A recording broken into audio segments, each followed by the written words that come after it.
Spiritual Life Center, transforming lives as we love, serve, and remember who we are. One heart, one mind, one soul at a time. I can't tell you how delighted and excited I am about tonight. A few weeks ago, our guest sang at a Sunday service. And in the last 4 years, I've watched a lot of singers and vocalists go across this platform. And I was so amazed because I could tell that she was totally in tune with Spirit, and Spirit was singing through her. And at the same time, she was so grounded. She was not all spacey and, well, honestly, it wasn't weird either. She just, she was grounded, and she knew exactly where she was the whole time she was singing, and it was amazing, and it made me want to know so much more about her, and so I invited her to come spend an evening with us. She is a vocalist and a songwriter. She's a lieutenant colonel in the California National Guard, and she's been with the Guard for 21 years.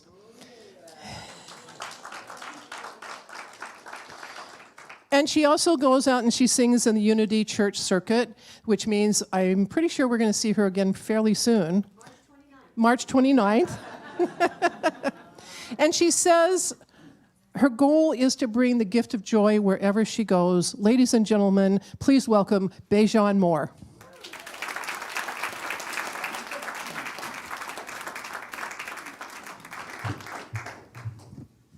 So good evening, everyone. Hi. So we thought that we would start off with a song that kind of gives a look into where I was before I got here. And we're going to take you through that journey.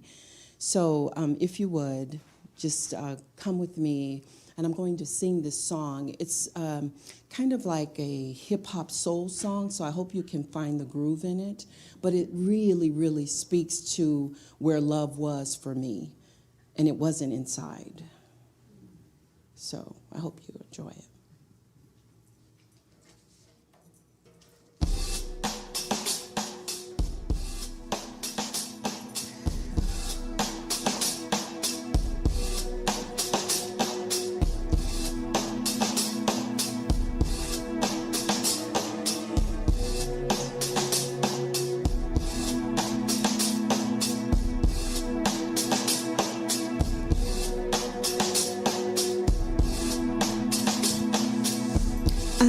To drink it away,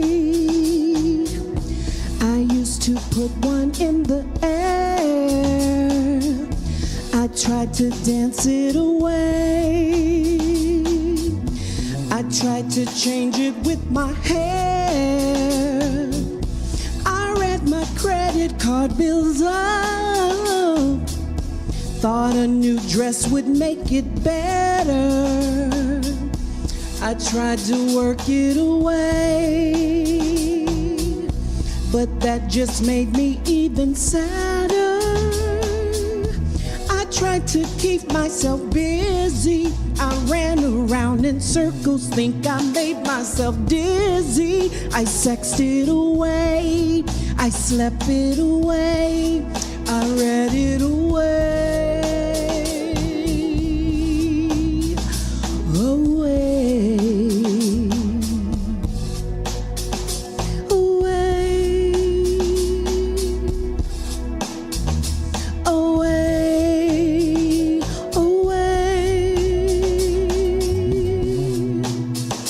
It's like cranes in the sky.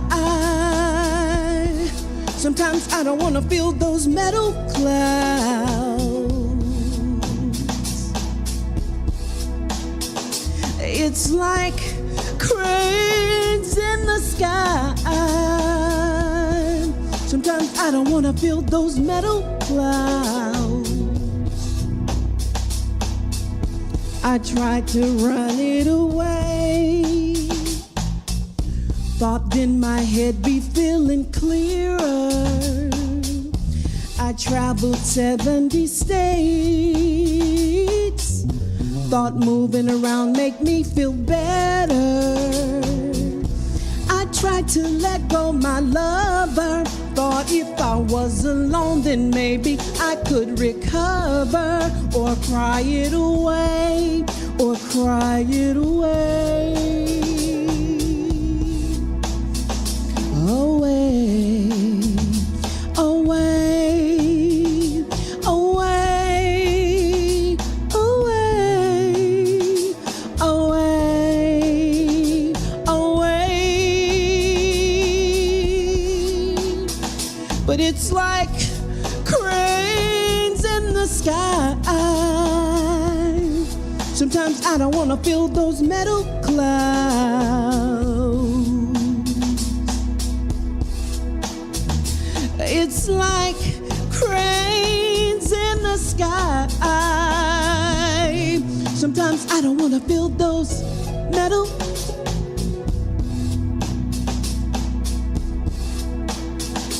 Away, away,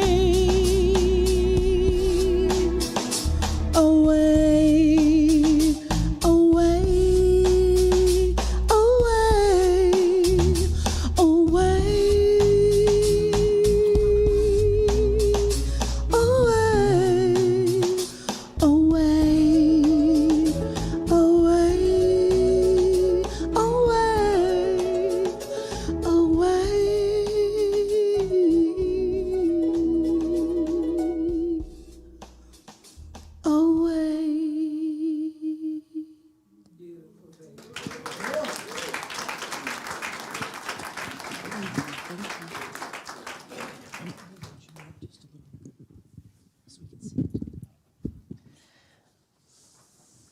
Could you just sing all night? Yeah, one of the things that I marvel at is that when people tell their stories of where they came from and the difficulties that they worked through, it's so hard to imagine what you're talking about, because seeing you now as such a healthy, grounded, spiritual person. So the first question, I have got so many. The first question really is, how did you come up in a spiritual environment, or how did you start? Okay, so my family were Baptist, and but my mother put my brother and I in Catholic school because it was a better school in Chicago, and she didn't want us in public school. So I got a little bit of Catholic, and we had some Baptist, but we didn't go to Baptist church. My mom always said, she was like, you know, I'm concerned for you because you're always seeking, you're always asking questions, you're always sitting at the foot of the bed or the foot, you know, wondering. And I was always asking, like, spiritual stuff. I was always seeking. I was a seeker. And she thought that I might find myself in a cult, which I kind of have. And a couple of them.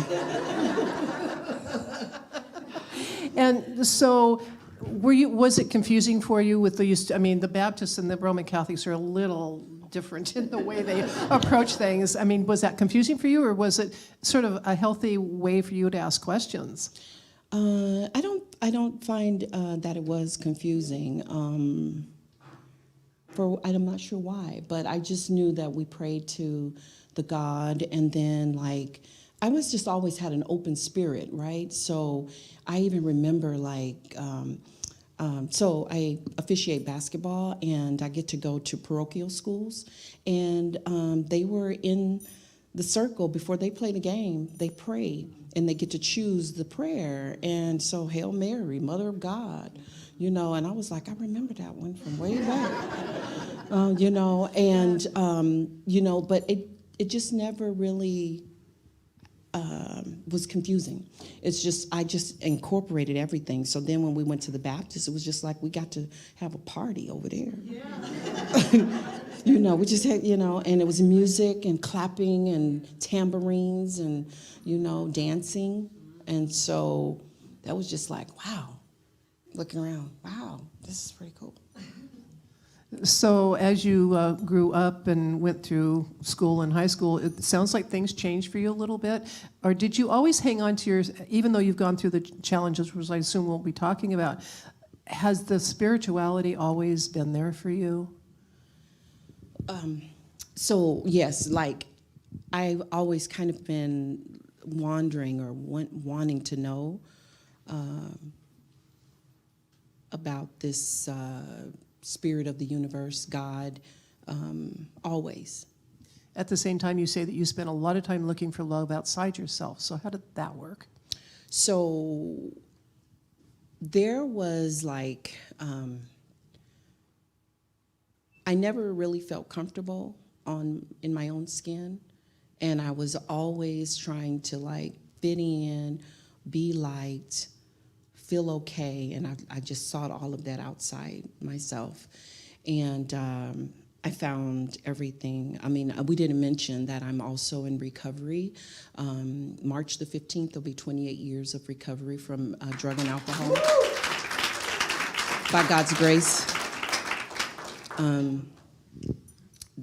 Yeah, that, and it like takes my breath away, because everything that I stand and am today is because of that first day of surrender where I said I can't, so would somebody help me? God help me.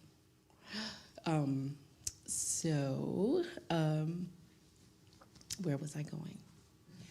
What was the question? We'll find a direction here. So that's what these interviews are about. It's like finding our way.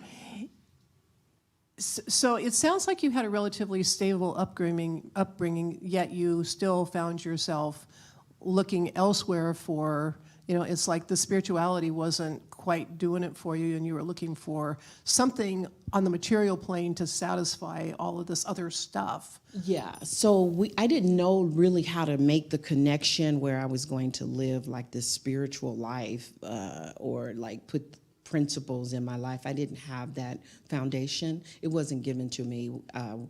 We didn't really read the Bible and stuff because we didn't go to church regularly. We weren't made to go. But we knew that there was God, and God was for us. We knew that, and we prayed. Yeah, so, okay. So all of that, spending time in Catholic school and being surrounded by all that wasn't what got you, wasn't what fed you. And so I'm going to go off on a tangent for a second. So did you know that you had a voice all this time? Were you singing? Oh, no, not at all. We just kind of sang with the family. We sang, my mom and my dad, they sang in groups, quartets. And so they taught us songs, and when things were happy, and we would sit in the bed, and we would sing with my dad, my brother and I, and my mom, and we would do like the barbershop quartets. There'll be bluebirds over the white cliffs of Dover. And yeah, and then they taught us one, and we would just giggle because we were like 8 and 9 years old. But there's a soldier in the grass with a bullet in his. Take it out, take it out, take it out, take it out. So we sang that one. And I haven't thought of these things in a long time. And by the way, I'm wearing my dad's Dashiki that he purchased like in 1974. And this is the last thing that I got from him that I wanted for myself. And so every month in February, I don it and just kind of have him with me. And so just so you guys know, this is my daddy's Chicago, okay? Dashiki. So, but yeah.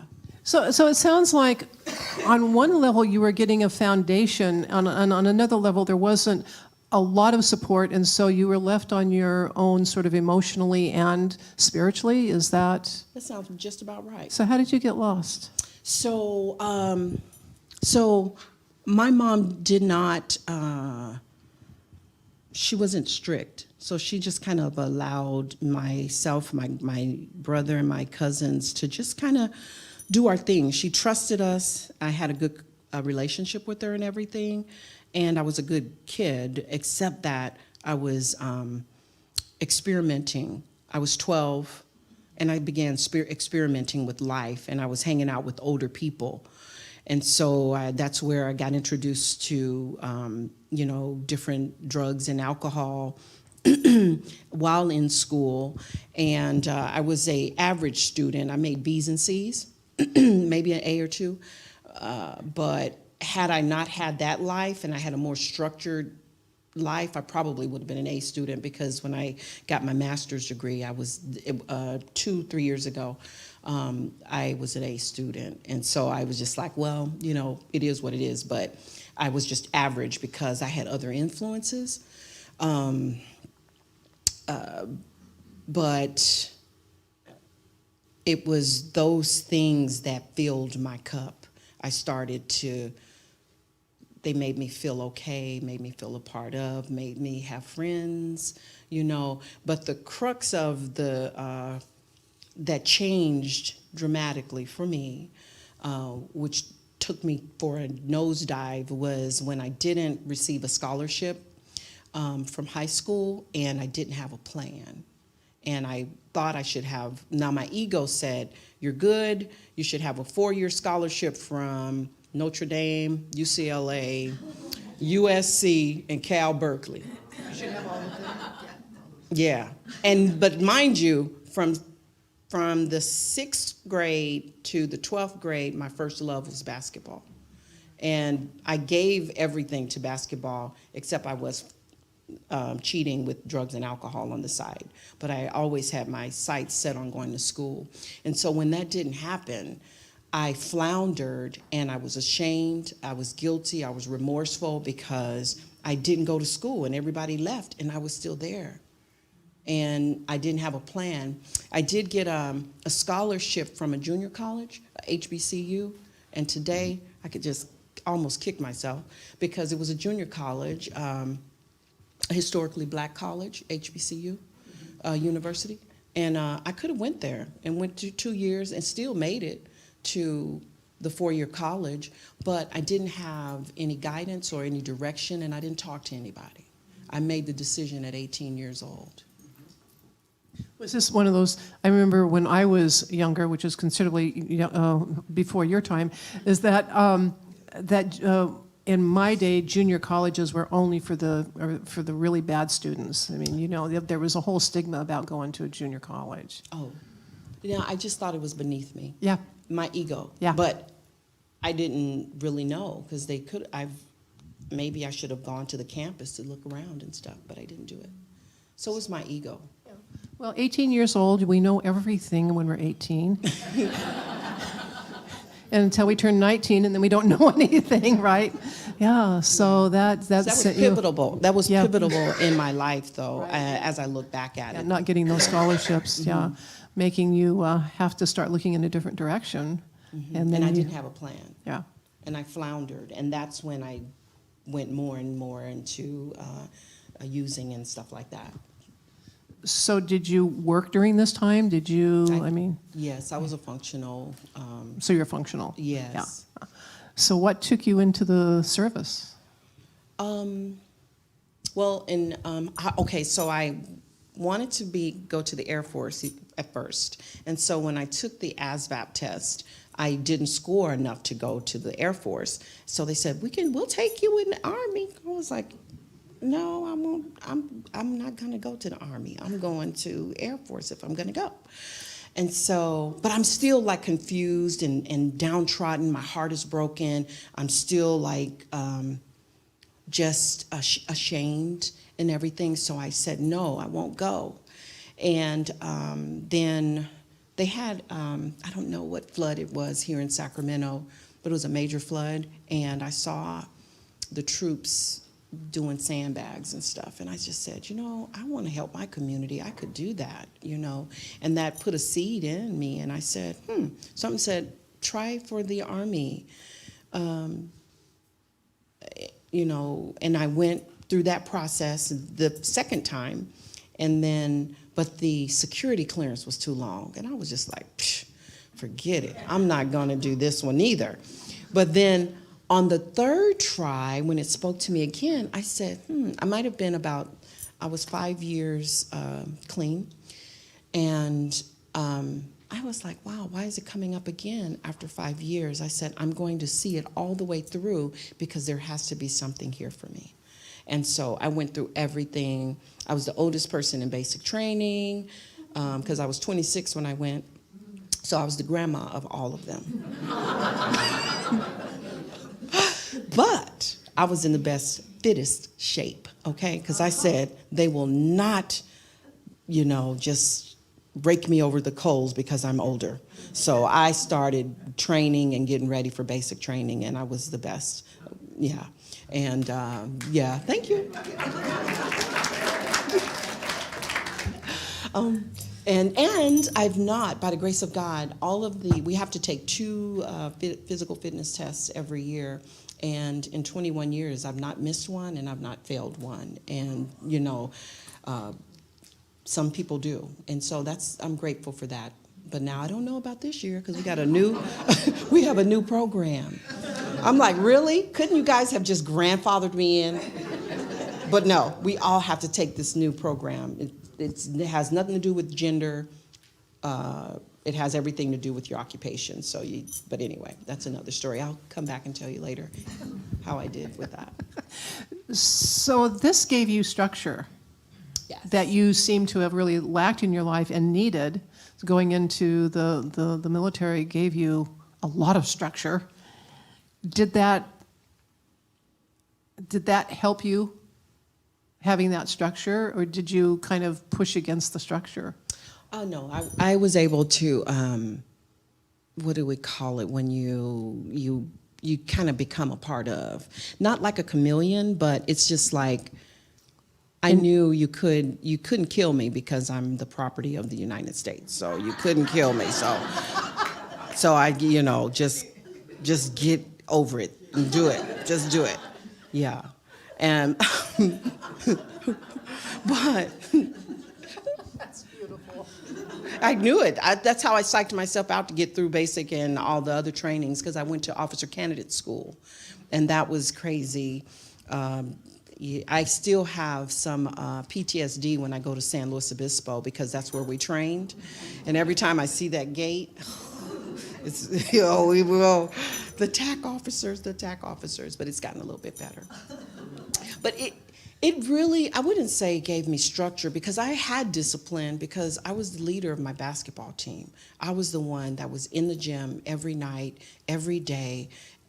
I was in the gym all the time, trying to get my craft, you know, and people saw leader in me all the time, every time. So I don't think it was necessarily the military. The military just gave me a career. The military gave me resources, but I had it all. I've always had it in me, always. You know, I didn't learn. I learned how to study and everything when I got to college. But it was my drive. It was the drive that was within that helped me to go forth.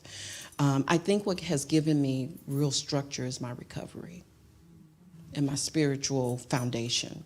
And are you willing to share how the recovery process started? Was there a moment when you went, I have to stop doing this, or was it gradual? Some people have that ping, oh, and other people it's just, you know. Kind of gradual. Kind of gradual, yeah. Yeah, so we call them moments of clarity, and I had quite a few. There were nights that I would cry and say, you know, I know that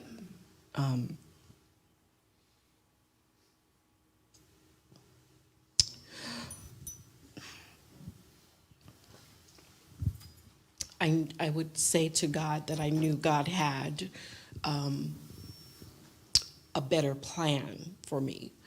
And I said, but I don't know how to get off.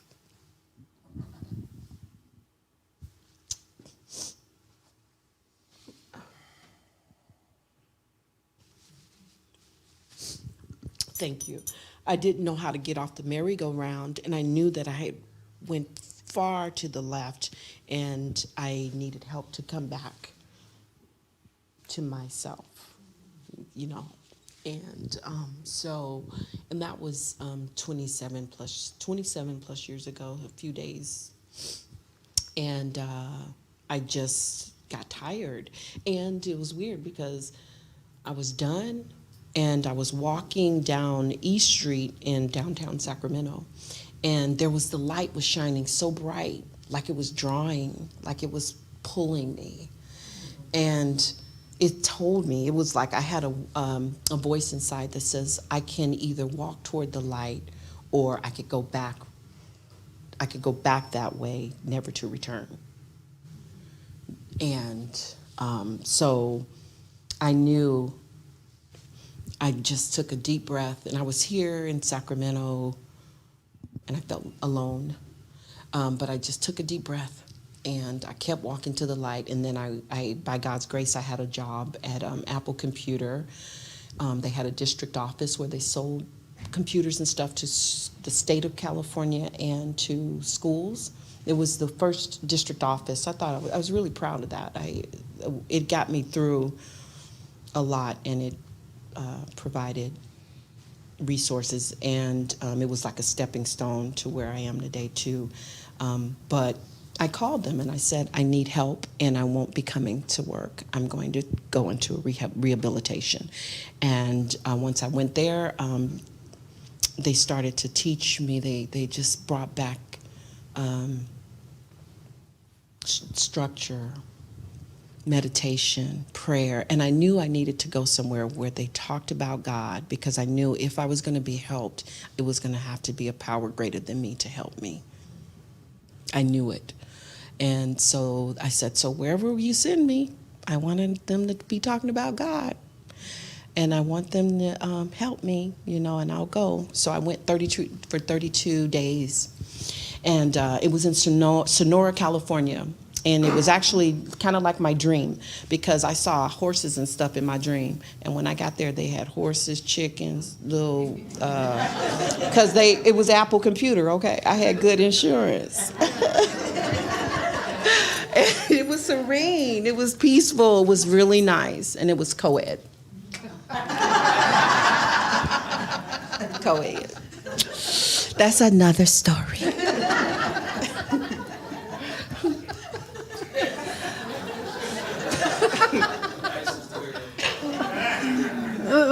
Thank you for sharing. This is a difficult story. Thank you for sharing. I really appreciate it that you're this open about it. So did you go back to college after you started in recovery, or had you? Yes. Okay. So it's like you sort of restarted your life in a way. Absolutely. And went to college and.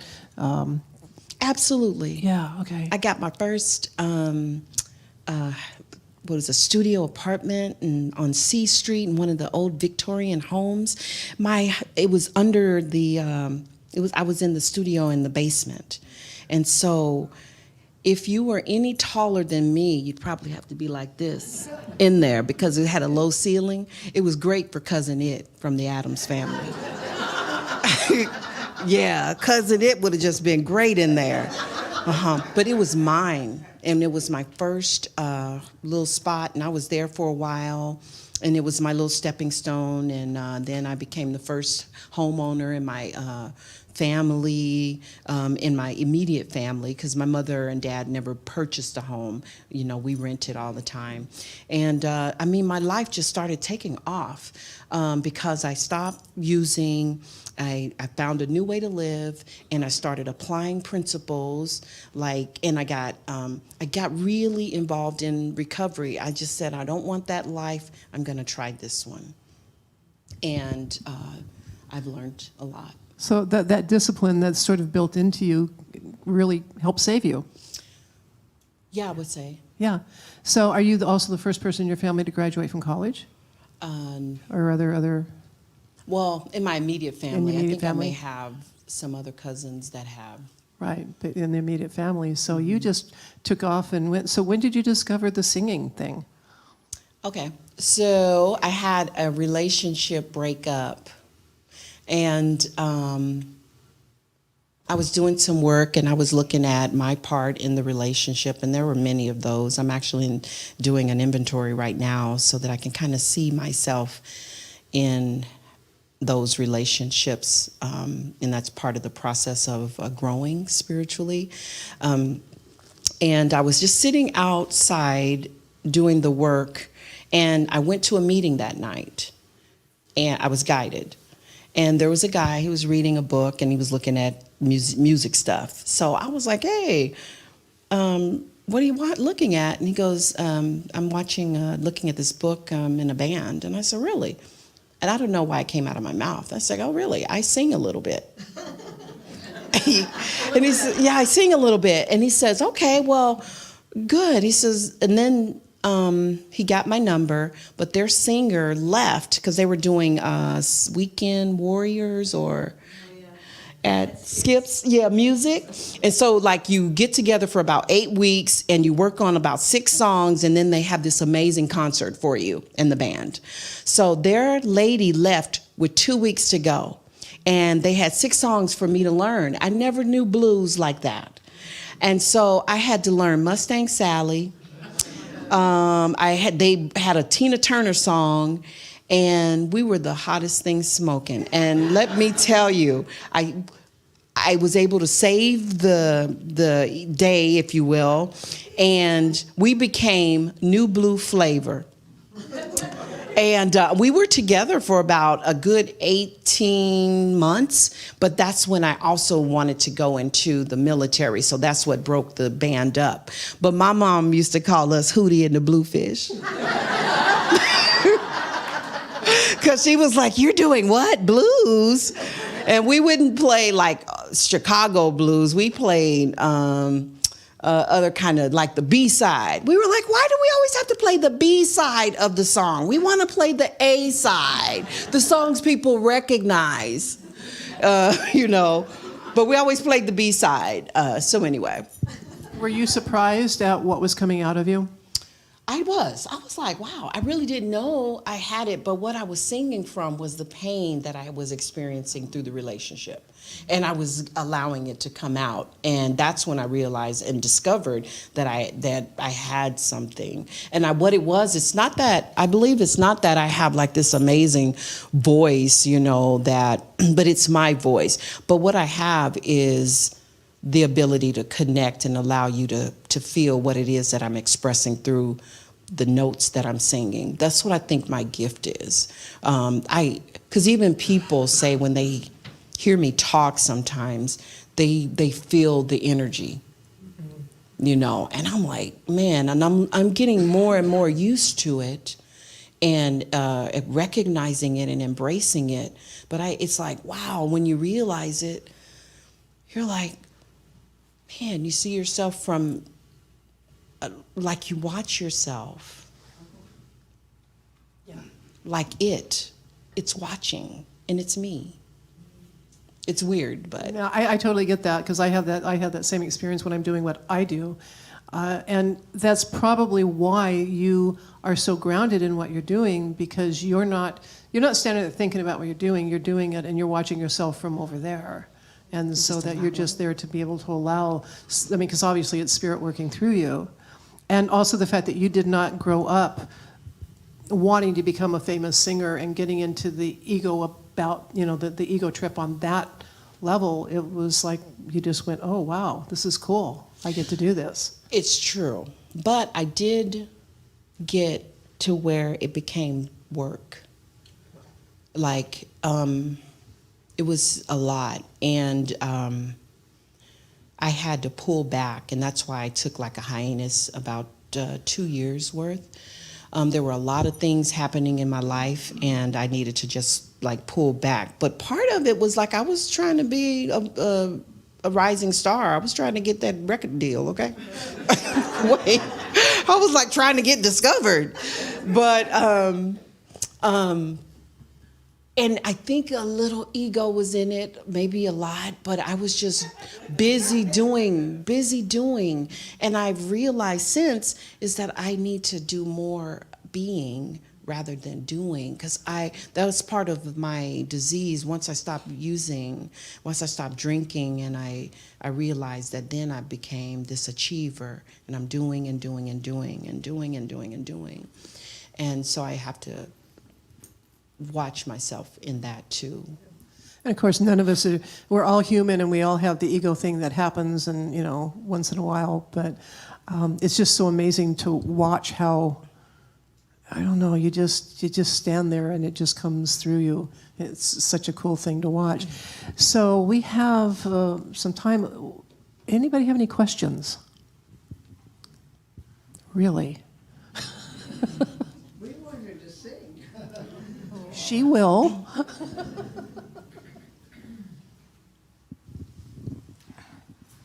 I'm dealing with a lot myself, going through cancer, and I felt the presence of God where I could actually feel Him. I was going through a divorce after 30 years of marriage. I was introduced to SLC and Joyce Meyer. I just got done seeing her in Arizona, and I went to a Unity Church in Arizona too. It's one of the biggest ones. So it was really nice. But the thing I have a question for you is, when I've experienced that presence, that unbelievable, remarkable presence I've never felt before, I feel like I'm going backwards instead of forwards, and I feel like I'm losing it, and I'm trying to get it back, and how do you bring that presence back again when it seems like it's just going away? And because I felt God speaking through me to other people, cancer support groups, and now I feel like I'm a fraud because I'm not living that now. So how can I provide for others and moving forward when I feel like I'm going backwards? So how do you keep that presence and bringing it back instead of going backwards? Well, for me, when I get into that place, it's because I'm busy doing. I'm doing way too much, and I'm not sitting and being centered and stopping enough to just feel the presence. And that's when I just get, I call it crazy making, and I'm just everywhere, but I'm not anywhere. Yes. Everywhere and not anywhere. And I could see it in my home. I got little piles of clothes everywhere. And the dishes are piling in everywhere, And that's when I know I'm out of sync and I'm not connected with myself. Because when I can connect with myself, I'm connected with the source. I'm totally connected with the source. And what I'm learning is that I don't have to try to love God, because God is love. Love is present. And I've been trying to seek and get the attention of God and to get God's love. But as I walk, God is walking right with me. And if I could just consciously know it, God is with me, everywhere present. And loving yourself. Mm-hmm. It's key. It's very key, because I was just told a couple of days ago, I have mentors. We call them sponsors in the program, but I have mentors. And my mentor, one of my mentors, mentioned that and my other mentor mentioned it too. And it's like, why am I hearing it the second time? And I'm hearing it, but I didn't hear it the first time, because maybe I wasn't ready to hear it.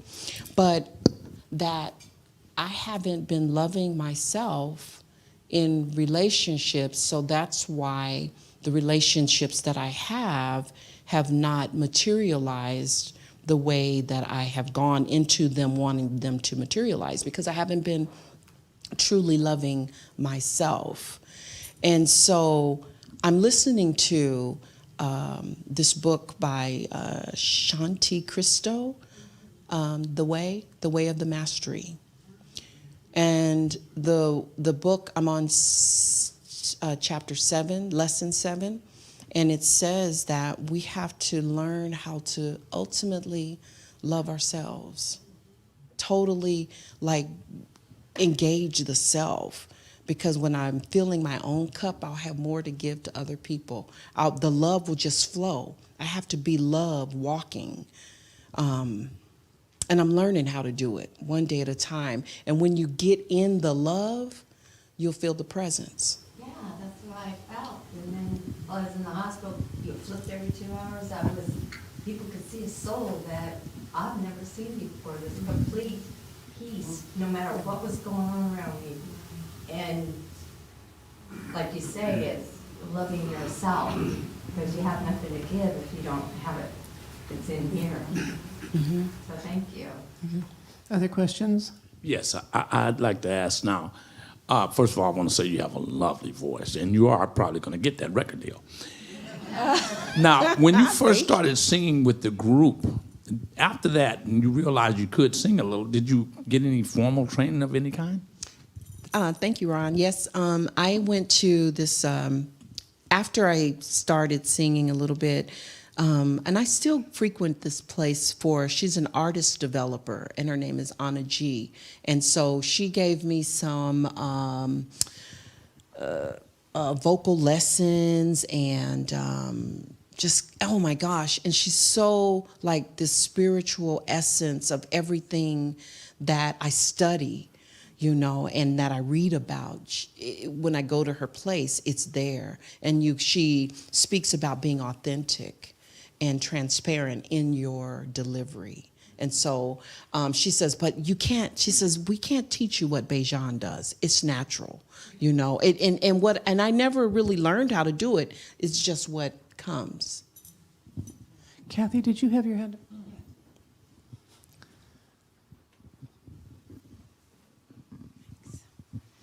I was wondering, what kind of work do you do in the military work as a lieutenant colonel? What have you done through your career?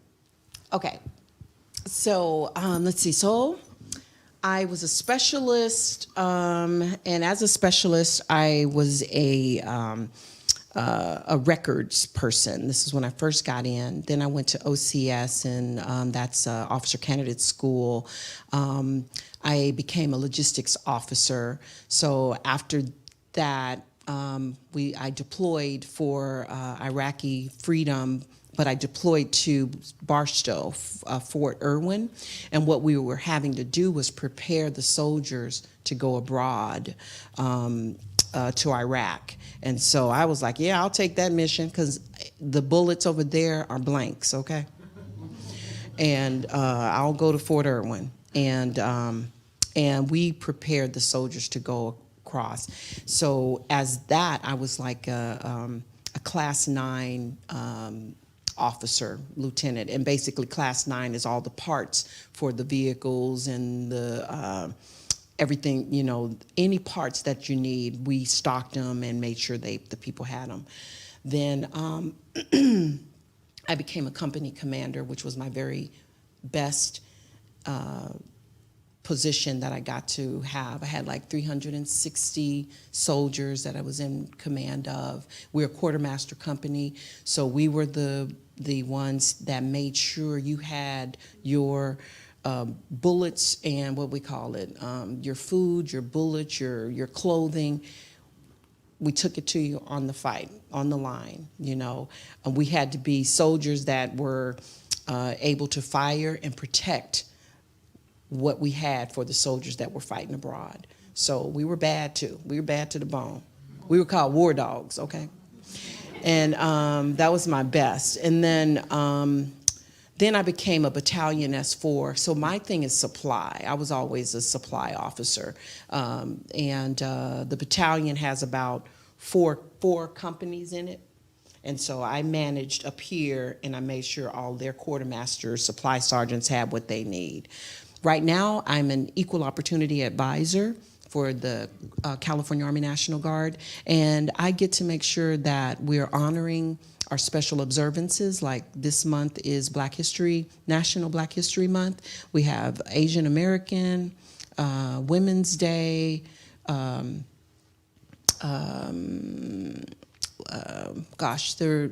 there's like 11 of them. But I do that, and I work on EO complaints, and I try to resolve issues for commands at the lowest level, and I love it.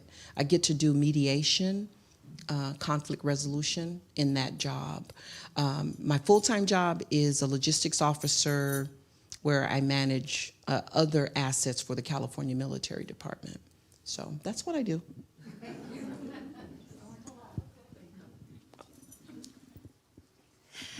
Hi, Bajan. Hello. Could you, and I know it's a lot, but summarize what the evolution of your relationship with your higher power, with your God, looks like? Like, so from your initial introduction as a child to where you are now, how your relationship has evolved. That's a good one. So God was like Santa Claus in the beginning, you know, like the big guy in the sky. And then I watched enough 10 Commandments that he became a voice at the burning bush. The burning bush, okay? And yeah. No. Then when it became any and everything that anyone wanted to call it. I'm so open, like I got introduced to, okay, so how did I get introduced to unity?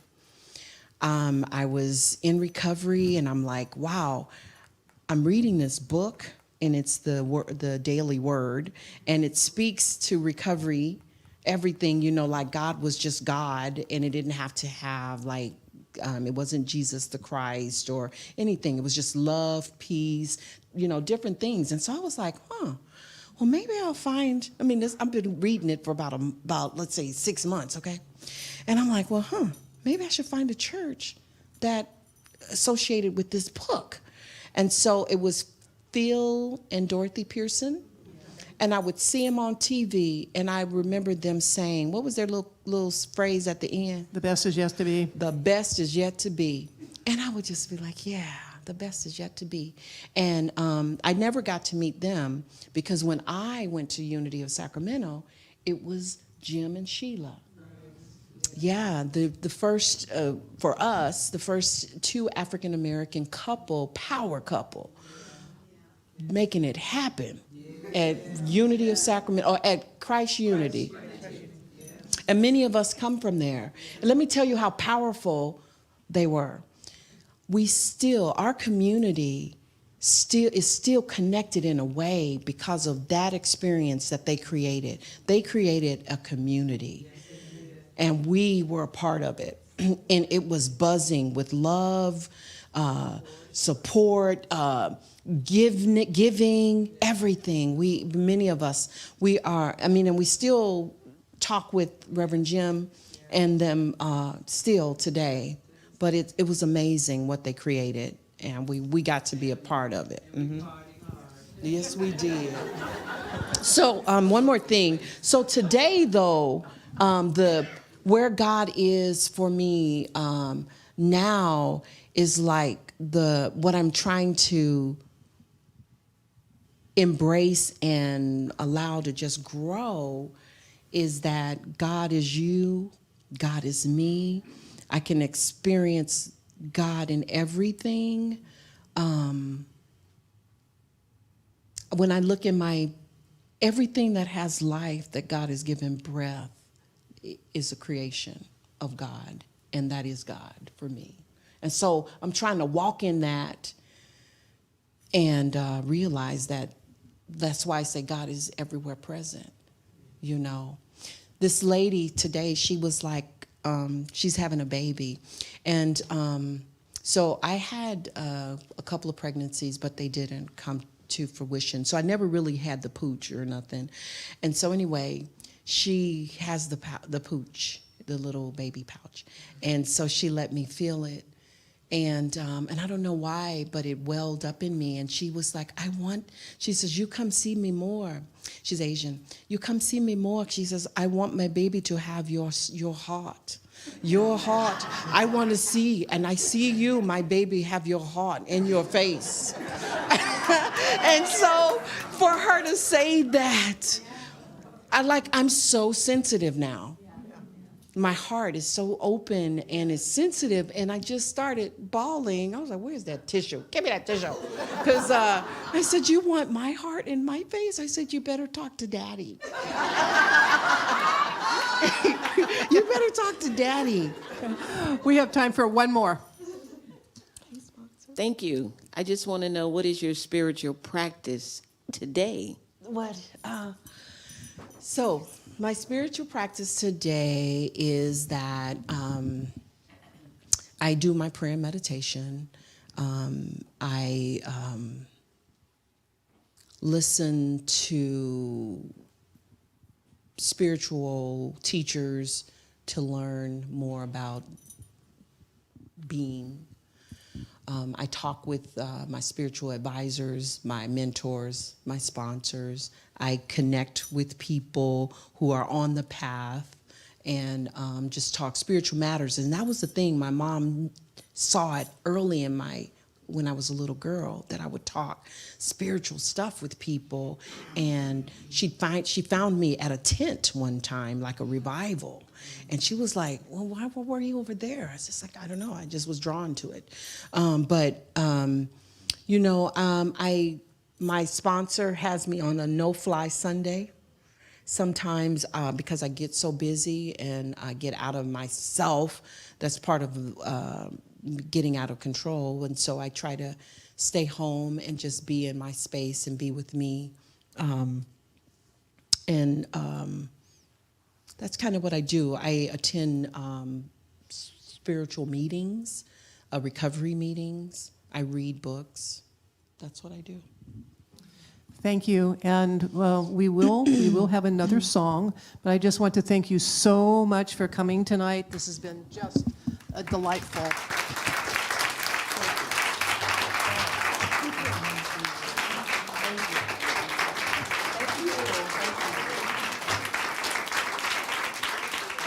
And so we'll take a moment to come around to our love offering, which is, of course, we all know that as you give and receive, it just keeps everything in circulation. And circulation is the best thing ever because that's what keeps us all alive, right? And it also what keeps everything going here at SLC. So let us take our offering in our hands and bless it together. Divine love, as me, blesses and multiplies all that I have, all that I am, and all that I circulate. Thank you, God. So before you start the music, I wanted to just say that, so the earlier song was by Solange Knowles, Beyonce Knowles' sister. She's quite an artist in her own right, and I chose it because it spoke about how I was before finding the gift of recovery and unity. This song is by Ricky Byers, who is one of my favorite artists. She's very soulful. And this one is Mighty Gift. And what I realized is where I am today is this song speaks to what my purpose is and what the world is calling me to be. And I'm trying to step into it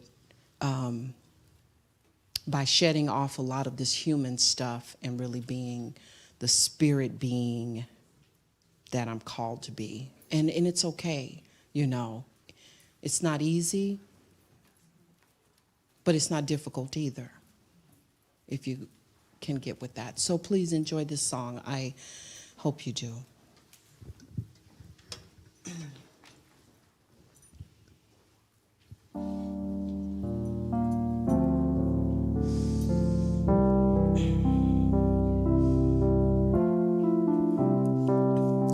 Trusting the gift within, trusting the love you know, I step with sweeter faith. Into the world I go, and in the days I have, there will be time enough to bring a mighty, mighty gift of joy.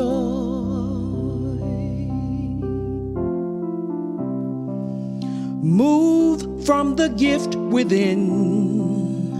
Move from the love you know. I lead with sweeter faith into the world. Just go, and in the days we have, there will be time enough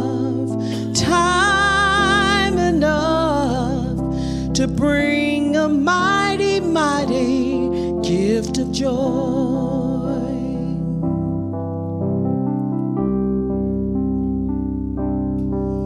The world is calling me to come alive immediately, to share the good and do my best with all the love and tenderness. And I am learning how to live with those who lead me now. And I find I need them just as much as the flowers need the sun. So trust the gift within, trust in the love you know, and move with sweeter faith into the world. Just go, and in these days we have, there will be time enough to bring a mighty, mighty gift of joy. The world is calling me to come alive immediately, to share the good and do my best with all my love and tenderness. And I am learning how to give to those who need me now. And I find I need them just as much as the flowers need the sun. So trust the gift within. Trust in the love you know, and move with sweeter faith into the world. Just go, and in these days we have, there will be time enough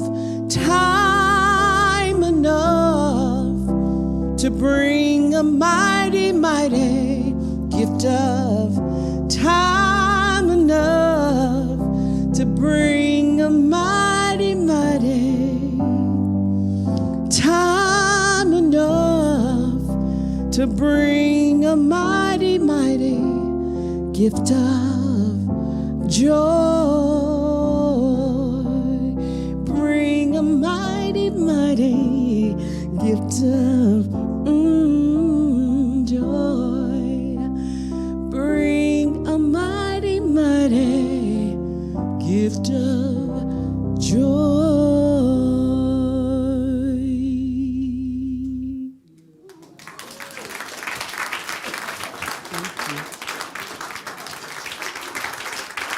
Thank you.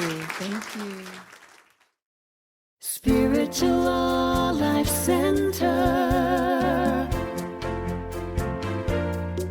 transforming lives as we love, serve, and remember who we are. One heart.